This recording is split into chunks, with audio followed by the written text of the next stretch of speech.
Hey guys, welcome back to the channel.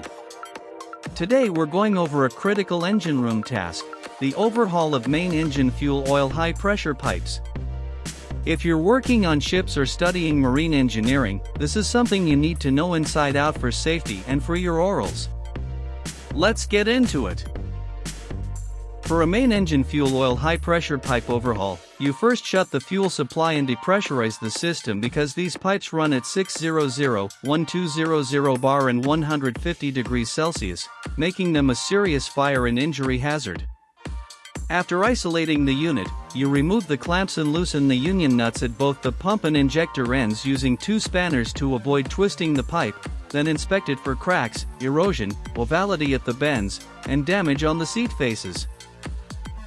The pipe is flushed internally with diesel and compressed air without using wire brushes, and externally cleaned before being pressure tested at 1.5 times working pressure, usually around 1500 bar, for 5 minutes to confirm there is no weeping or pressure drop. When refitting, you replace the copper washers and O-rings, align the pipe without forcing it, torque the union nuts to the maker's specification, and ensure all clamps are secured so the pipe cannot vibrate freely. If the conical seat face at the pipe end is pitted or scored, it needs milling using a dedicated pipe facing tool with the correct cone angle, typically 60 degrees for MAN, Wärtsilä, and Sulzer engines. You take light cuts of 0.05 to 0.1 mm, check the contact pattern with Prussian blue to ensure at least 80% uniform seating, and polish if needed, making sure not to remove more than 0.5 mm total material per end. To detect leaks, you look for fuel mist, wet spots, or dark streaks on the lagging during operation, use a tissue paper test around unions after a short run, and perform a pressure drop test on isolated pipes, while never using your hand near a suspected leak because a pinhole can cut steel and cause a spray fire. Double-walled high-pressure fuel pipes are mandatory on most marine engines under SLAS regulations because the inner pipe carries fuel at high pressure while the outer pipe acts as a containment and drain path.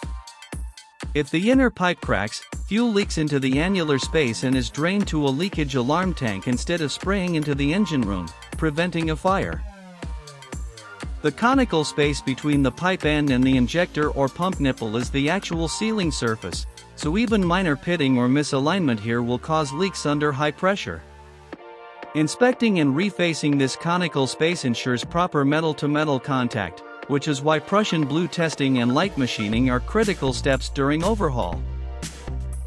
Neglecting either the double-walled integrity or the conical seat inspection defeats the safety system and leads to fuel leaks, engine fires, and potential class detentions.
Check the distance between the conical faces and adjust it to achieve an exact match for proper seating and sealing. Refer instruction manual for correct distance.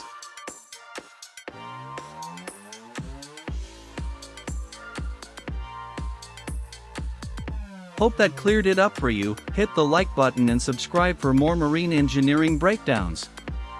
Stay safe. Bye.